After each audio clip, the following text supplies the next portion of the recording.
जय श्री राम। मैं राकेश परमार और आप देख रहे हैं महत्वपूर्ण मुद्दा।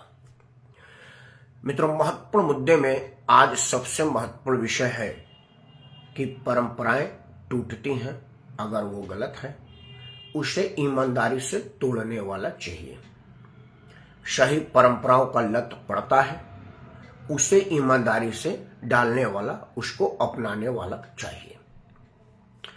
यह बात दो तीन चीजें कह के मैं आपको स्पष्ट कर दूंगा। जैसे आप किसी से भी पूछिएगा कि नया साल कौन से दिन है, वो कहेंगे यार क्या परमार जी, आज साल का अंतिम दिन है और कल से नया साल का शुरुआत है, हैप्पी न्यू ईयर एडवांस में। और आप रिक्शा वाले को, पूजा वाले को, ऑफिस वाले को, ऑफिस चलाने वाले को, ऑफिस बनाने वाले को, सरकार बनाने बिगाड़ने वाले को, यहां तक कि पंचांग लिखने पढ़ने और पंचांग के हिसाब से दिनचर्या करने वालों को भी अगर कहेंगे कि नया साल कब है, वो कहेगा आज अंतिम दिन है, कल 1 जनवरी से नया साल हो रहा है, हैप्पी न्यू ईयर, नव वर्ष मंगलमय हो।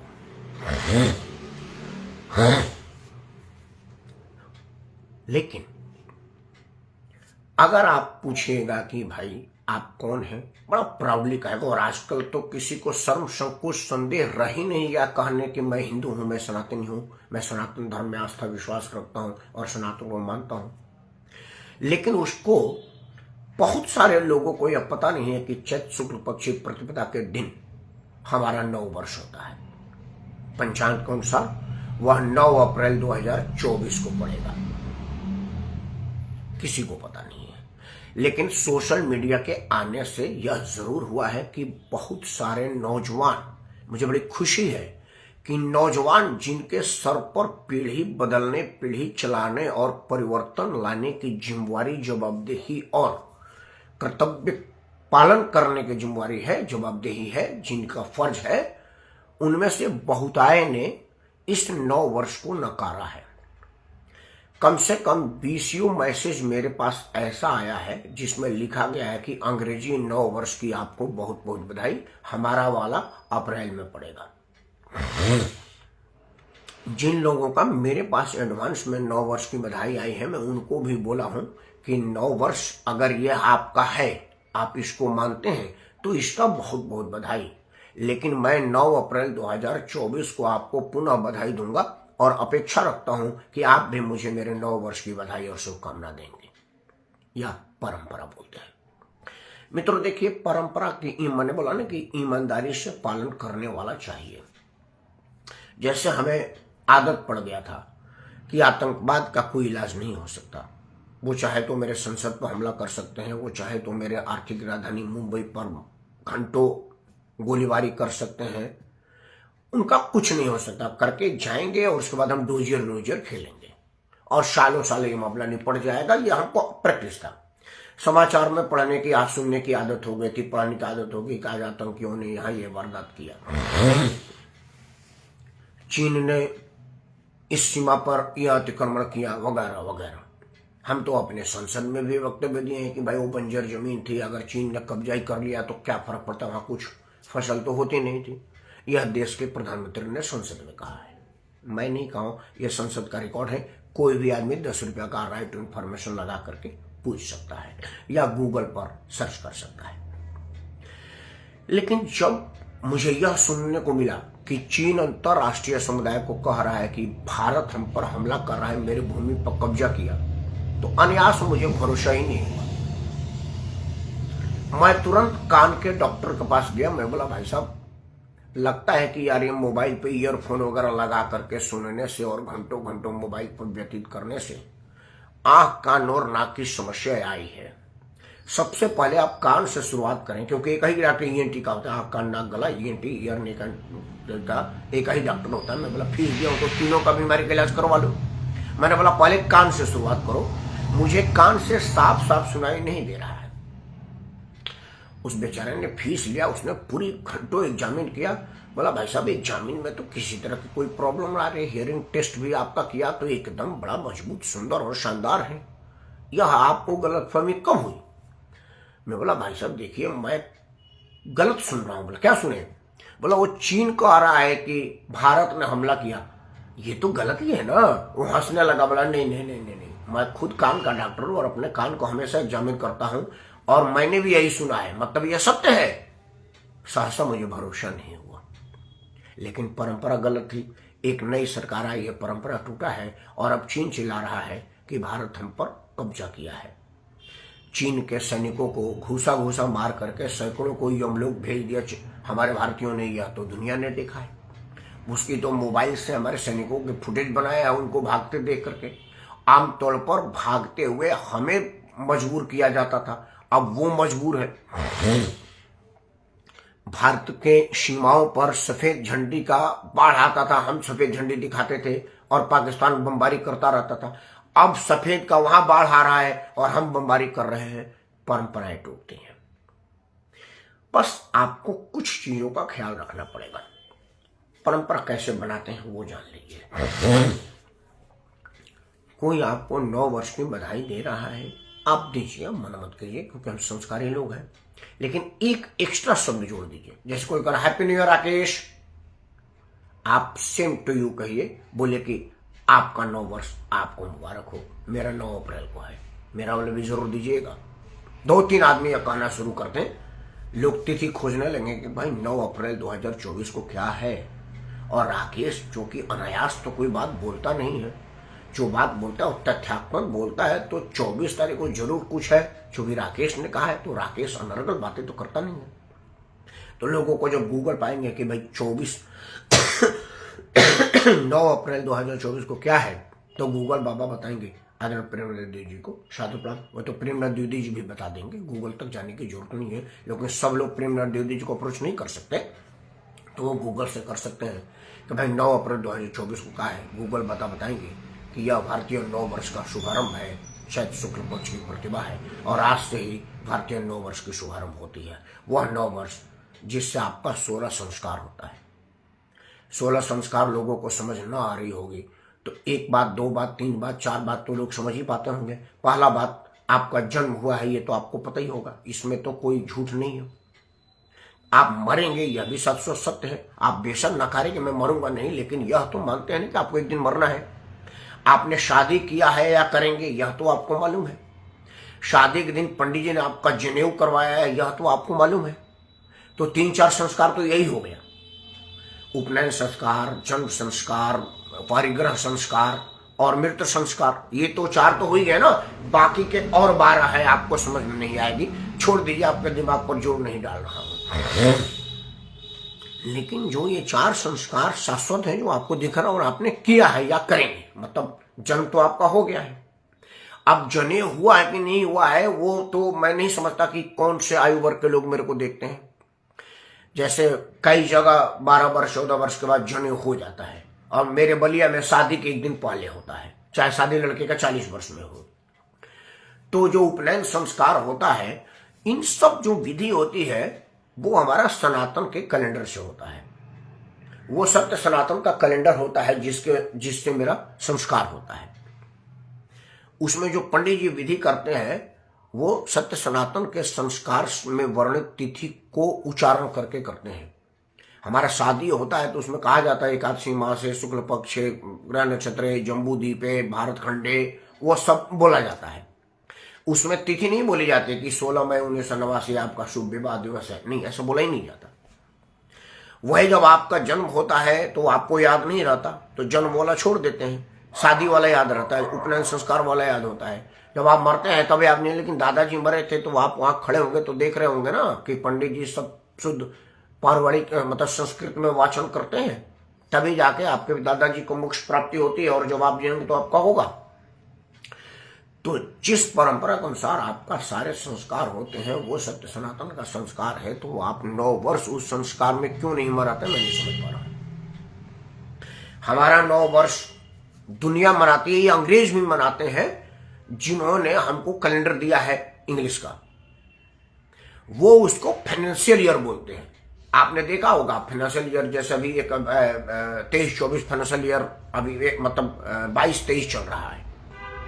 1 अप्रैल 2022 से 31 मार्च 2023 तक 22-23 का फाइनेंशियल ईयर चल रहा है।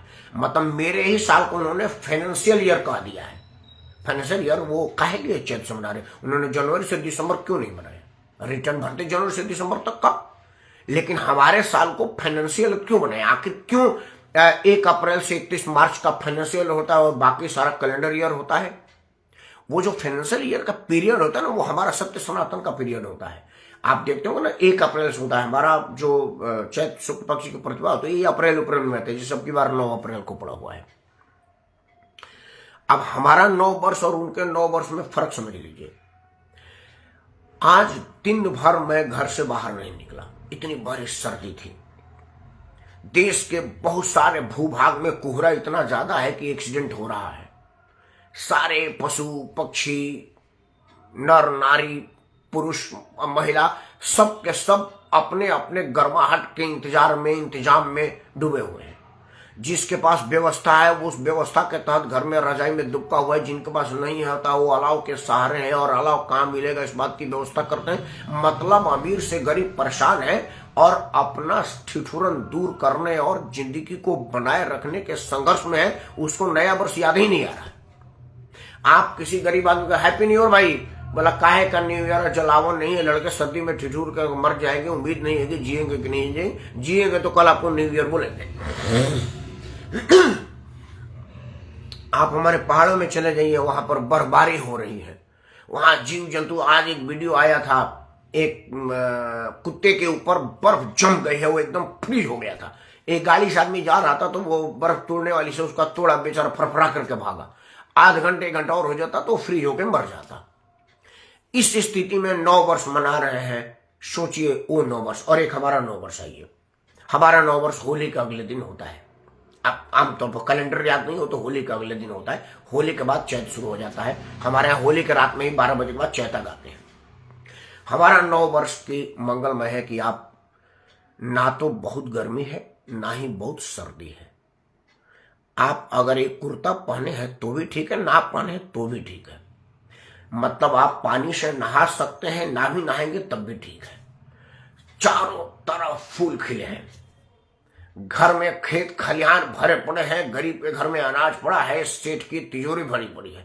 हर गरीब, किसके पास खेत नहीं है वो जमीन पर से अनाज चुन करके भी 2-4 किलो गेहूं अपने लिए कर सकता है। हमारे मैंने गांव में देखा हुआ है कि वो बीनने वाले ना सड़क से चुन करके 2-4-5 किलो अनाज निकाल ले जाते हैं, क्योंकि जब खेत से फसल कट के आती है तो वो सड़कों पर गिर जाती है या उतना खेतों में छूट जाती है। हमने देखा है कि बहुत लोग झोला बोरा लेकर के खेतों में चुनते हैं। मतलब अगर आपके घर में अनाज नहीं तो आप दूसरे के खेत में चुन करके भी अपने घर में राशन भर सकते हैं और खा सकते हैं। इतना प्रकृति खुशहाल रहती है जो हमारा 9 वर्ष होता है। बस आपको इसको परंपरा में डाल लेना होता है। आप कैलेंडर बदलिए, सिर्फ यह आपके तनख्वाह को काउंट करने के लिए दिया गया है, क्योंकि जब मैकाले इस देश में आया तो उसने कैलेंडर ईयर से आपका तनख्वाह बनाना चालू किया। बाकी के सारे संस्कार आपका सत्य सनातन के कैलेंडर से होता है। शुरुआत हो गई है, नौजवानों में इसका क्रेज है। पिछले बार मैंने देखा था कि चैत शुक्ल पक्ष की प्रतिभा के दिन बहुत सारे लोग 9 वर्ष की बधाइयों का संदेश मेरे को भेजे थे। मैंने भी भेजा था, अपने सोशल मीडिया पर भी डाला था, इस बार भी डालूंगा 9 अप्रैल को। इसलिए मैं ये नहीं कह रहा हूं कि आप किसी को 1 जनवरी को बधाई ना दें, लेकिन अपना वाला ना भूले। मैं यह आपको याद करा रहा हूं, आप अपना वाले को ना भूलें, क्योंकि आप अगर अपने जड़ से कट जाएंगे तो फिर कटी पतंग की स्थिति हो जाएगी। जड़ों से जुड़े रहे। अगर आप अपने जड़ों से जुड़े रहेंगे तो दुनिया आपका इज्जत करेगा, और दुनिया से इज्जत करने के लिए सबसे पहले आपको खुद को इज्जत करना पड़ेगा, तब जाकर के दुनिया आपकी इज्जत करेगी। अगर आप अपनी इज्जत नहीं करेगा तो कोई आपका इज्जत नहीं करेगा। और आपका इज्जत इसी में कि आप अपने जड़ों को पहचानिए, जड़ों से जुड़िए और जड़ों को जानिए।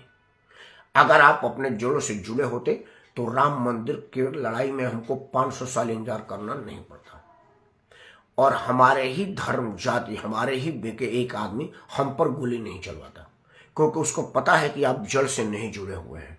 तो आप गोली खाएंगे और वोट हम ही को देंगे, उस बात का भरोसा था उसको। आप अपने जड़ों से नहीं जुड़े हुए हैं तो एक जाहिल आदमी रामायण में कह रहा है कि रामायण को जलाइए, यह हमारे में विभेद करता है। चूंकि आप जड़ों से नहीं जुड़े हुए हैं तभी वो रामायण पर गाली देने की हिमाकत कर सकता है। उसकी औकात नहीं है कि वो रामायण के अलावा और किसी धार्मिक ग्रंथ पर अपमानजनक शब्द नहीं, उसको अनादर से हाथ में ले ले, अनादर से देख दे उसके तरफ, तो अगले दिन उसके सर उसके धर पे रहेगा ही नहीं ताकि वो देख सके। मैं आपको उस तरह का हिंसक होने की सलाह नहीं दे रहा, बट अपना इज्जत करने की तो आमंत्रण आपको दे सकता हूँ, निमंत्रण आपको दे सकता हूँ, निहोर आपसे कर सकता हूँ। अगर प्रेम दीदी जी ने कुछ कहा है, मैं चाहता हूँ कि उनका मार्गदर्शन पढ़ो, मेरे और आप दोनों के लिए लाभप्रद होगा।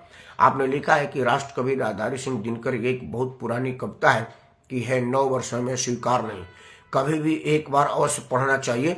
हाँ, यह 9 वर्ष में स्वीकार नहीं राधारी सिंह दिनकर की, तो राधारी सिंह दिनकर सिंह तो हर मतलब उनका तो हर कविता, चाहे वो राम रथी विरत रघुवीरा वाला पर लिखे हुए हैं या वो जो कृष्ण उसके संवाद, मतलब राधारी सिंह दिनकर राष्ट्र कवि ऐसे नहीं कहे जाते थे, उनका तो हर कविता स्वीकार था। खैर, मैं आपको आपके जड़ों की बात कर रहा हूं, उसका दुष्परिणाम की तरफ आपको लेके जा रहा हूं। मित्रों, जिन आदमी को मनुस्मृति का ज्ञान नहीं, मनु और स्मृति में फर्क नहीं, मनु क्या कहते हैं, जो मनुष्य मनु और शत्रुपा से मिल करके मनुष्य बना है, मतलब अगर वो मनुष्य है मतलब मनु और शत्रुपा का संतान है, वही मिलकर मनु और शत्रुपा मिल करके मनुष्य बना, मतलब मनुष्य है, जानवर नहीं है। तो मनुष्य की जीवन पद्धति जिस पुस्तक में वर्णित है उस पुस्तक से लोग जला करके मीट पकाते हैं, और वो जीवित इसलिए हैं कि उनको पता है कि आप अपने जड़ों से नहीं जुड़े हुए हैं, क्योंकि आप कह ही नहीं सकते हैं कि भाई तुम मनुष्य हो। अगर मनुष्य हो तो मनु और शत्रुपा की स्मृति, मनु स्मृति को जलाने की हिम्मत कैसे कर सकते हो, क्योंकि आप अपने जड़ों से नहीं जुड़े हुए हैं। मित्रों, अब कई जगह विरोध हो रहा है। मुझे बड़ा प्यारा वीडियो लगा था, मैंने अपने सोशल मीडिया पर शेयर भी किया था। एक दलित वर्ग का आयोजन था, उस दलित भाई ने पूरे रामायण की वर्णन किया था और रामायण का सही व्याख्या किया था। उसने कहा था कि हरिजन जान प्रीति अति गाढ़ी, हर पुलकित नयन बलगावत बाल, मतलब उसने भगवान राम के द्वारा अपने भाइयों का, मतलब भाई राम लक्ष्मण भरत शत्रुघ्न नहीं, पूरी धरती मनुष्य जितने जो है उन भाइयों का अपने प्रति प्रेम और उनका अपने अंदर समाने वाली प्रेम की वर्णन किया था। उसने कहा था कि भगवान राम हमारे माता सौरी का जूठा बैर खाए थे, और वो कहाँ भेदभाव था। यह वामपंथ के प्रचारित लोग जो दुनिया से पैसा लेकर के हमको खंड खंड करने का प्रयास कर रहे हैं, इनके झांसे में न आना चाहिए। अब आज बहुत सारे, एक लड़का पासवान है मधुबनी का, उसका सनातन पर जितना शोध परक वक्तव्य आता है, मैं बड़ा कायल उस आदमी का फॉलोअर हूं। तो सीधा चिल्ला के कहता है भीमटो हमसे आके मुकाबला करो, मैं खुद भी पासवान हूं। मैं कहता तो मेरे पर स्टेट बन जाता, जो जो शब्दों का इस्तेमाल वो करता है। और वो कहता है कि शास्त्रार्थ करिए और बता दीजिए कि सत्य सनातन के पावन पवित्र रामायण में कहां दलित के लिए अपमानजनक शब्द लिखा है। तो अब कुछ लोग जागृत हो रहे हैं और अपने जड़ों से जुड़ने का प्रयास कर रहे हैं। आपको सिर्फ उनको स्वीकार करना है, आप उनको सहारा दें, उनका सम्मान करें और उनके साथ सम्मान से मिलें। और यह तभी होगा जब आप सही में अपने जड़ से जुड़ जाएंगे। विश्वास करिए, किसी की हिम्मत नहीं होगी कि आपके विरुद्ध सोच सके। बोलना तो बड़ी दूर की बात है, थोड़ी सी अंगड़ाई हुई है।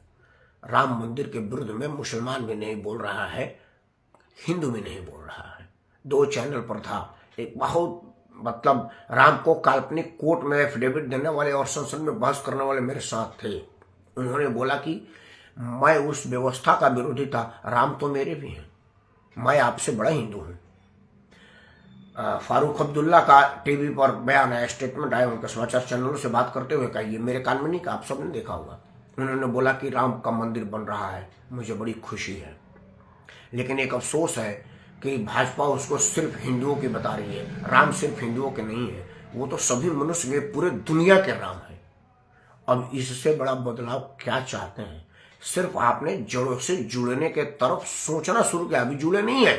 अगर आप पूरा जुड़ जाएंगे तो फारूक अब्दुल्ला नहीं रह जाएंगे, वो पवन कुमार हो जाएंगे।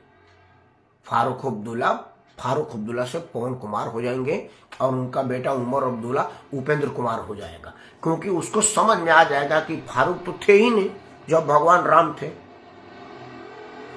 उमर तो कोई था ही नहीं, वो तो उपेंद्र था।